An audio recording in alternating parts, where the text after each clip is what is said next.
So looking at KeywordXP, what you can start off doing on the basic tab is just type in a keyword. I like beef jerky, and at a very simple level, you could just literally click on search and it pulls back the topmost phrases for beef jerky. So obviously beef jerky hydrator, beef jerky recipes, and what I can do is highlight these and click on the what's called the trends button, and I can examine that keyword to see whether it's something worth investing. You know, is it something that's got a long-term future? Is it increasing in volume or decreasing?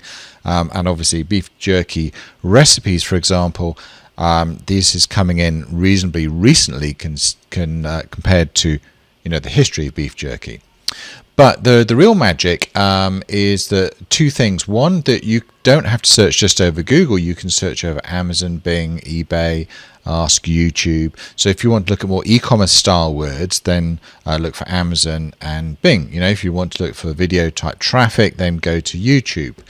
But what you can also do is drill down into any of these phrases. So let's take beef jerky. And if I put an asterisk at the end, and let's put one at the beginning. All right, so let's see, basically I want everything to do with beef jerky. What's that going to give me? And I click this button here called drill down, and off it goes. And now it's really trying to find out everything within Google that is remotely to do with beef jerky. And so this provides me with tons of keywords, and as you can see, it's doing this really, really quickly. So straight away I've got like 762 results there, and I'm sure if I shortened it and went for something like just beef, then and did a query on that, then obviously the list is going to be even longer. And there we have it, 2,791 keywords, all to do with beef. Okay, so that is how you can really find the long tails. Then you can skip to the Pro tab, and I can do the same kind of search. And what it's doing now is it's pulling in all the keywords from Planner and associated with all those search volumes, exact match search volumes, so I can see really where there's any real people searching behind this. And what I can do, of course, is simply sort in search order. I can look at with the searches are seasonal, so where there's a certain spike. So for example, beef tenderloin has a spike in January, and I can get an idea of the competition and the actual value of a particular keyword. And so straight away by sorting here, I can see that there's some really, really interesting keywords, and I can see that people are actually looking to how to make it themselves. So they're probably looking for recipes, and best jerky recipe is one of the topmost search words. So what I can do then is let's just save a couple of these words, and what I'll do then is go across to what's called the related questions tab, and this is where I can start to do two things. One, look for what people are actually searching for. Okay, so for example, this is the keyword that I've just put in, how to make beef jerky. There's another one here, best homemade beef jerky recipe. And if I search here, then in these windows here, I can see in detail what the real questions people are actually asking for in the background. Okay, so if I click on how to, then I can see people are searching for how to dehydrate it, how to do it in an oven, so how to dehydrate beef jerky without using a dehydrator. Okay, so lots of people are wanting to create beef jerky, but don't want to go out and buy a dehydrator, so they're looking for recipes and things like that for doing it at home. Okay, so this is what the content of my article should be structured around, but you can see there's loads of different types of articles, and you can click on any of these questions to dig deeper and give yourself ideas on other topics that people might want to be searching for. So let's go back though to this one here. So we've got is beef jerky paleo, homemade beef jerky recipes.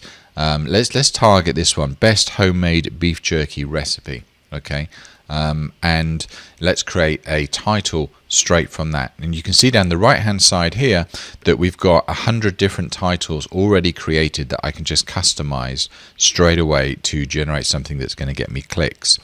And so if I scroll down and look for something that jumps out at me, let's have a look at so 5 secret strategies to improve something, best homemade beef jerky recipe.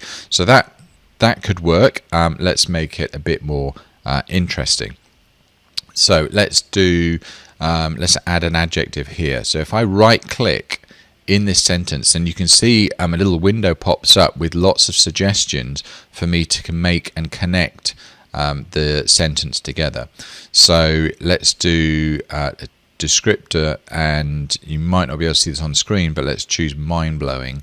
So 5 mind-blowing secret strategies is a bit too corporate. Let's change that to something like, and again I'm just looking at the techniques group here, and again you probably can't see me selecting this off screen, but I'm selecting the word tactics. So 5 mind-blowing secret tactics to and let's just do to the, and again I can obviously type in the, or I can just choose a quick selection here, which just speeds up the process for me. So there we have it, 5 mind-blowing secret tactics to the best homemade beef jerky recipe. I can tell you now that that is going to get more clicks than any standard beef jerky type blog post or Facebook post that's going out there. So straight away, I've got something that's really going to work, get me traffic. I know the types of questions that people are asking for, so I know the type of content to put behind it. But let's just look at a couple of other features within KeywordXP. So domain check enables you to check any domain from any window straight away, or I can do it from this tab literally by clicking on search, and this will do the keyword search again, expand all these long tails, and you can select any one or group of these and ask it just to check the domain availability for you. But what I find more interesting is to go across to what's called the brands section. And this is where, if I want to create a blog for beef jerky, for example, I want to create something a bit more memorable than beefjerkyrecipes.com. And so what I like to do is create brands around that. And we've got these tool here that helps you look for domains that are actually smart enough to create authority blogs. So let's, for example, click on nouns, click on search. And what it's done is it's gone through a database of nouns and created a whole load of different type of blog titles that might work for me. And so if I scroll through this list here, then I can see, like, okay, so Captain Beef Jerky, that would make a good sort of authority blog. Captain Beef Jerky, let's see if that's available. Click check. Yes, that is. Let's have a look through, see if there's anything else. And okay, here's another one, Dr. Beef Jerky. Okay, that's perfect. That will make a really good blog, because I think Dr. Beef Jerky, you can write about recipes, you can write about the health benefits, how to make it at home, and of course, you can then sell, on your blog different Amazon products and even food products, and either get commission or actually the full revenue for it. So the other tab that you've got here as well is what's called the Discovery tab, and this is where you can actually search for backlink opportunities, incoming traffic, or you can click on the Advanced section here and customize any of these what we call search patterns within Google. So for example, if I want to write a guest post for someone, then I can search for different blogs that have guest post opportunities or guest writer opportunities. In other words, they take blog posts for guest posters. And what it does, it grabs these blogs, the URLs, the titles, and it grabs the Alexa score, so you can see whether something is worth targeting or not, because there's no point targeting a blog that has no traffic. Okay, so for example, here's one here for OK Dork. So there you have it. That's in the nutshell KeywordXP. It enables you to drill down, find the real words that people are actually searching for, find the high traffic words, whether they have any value, and create really interesting eye-catching and clickable blog titles and titles to other posts on Facebook and other social properties.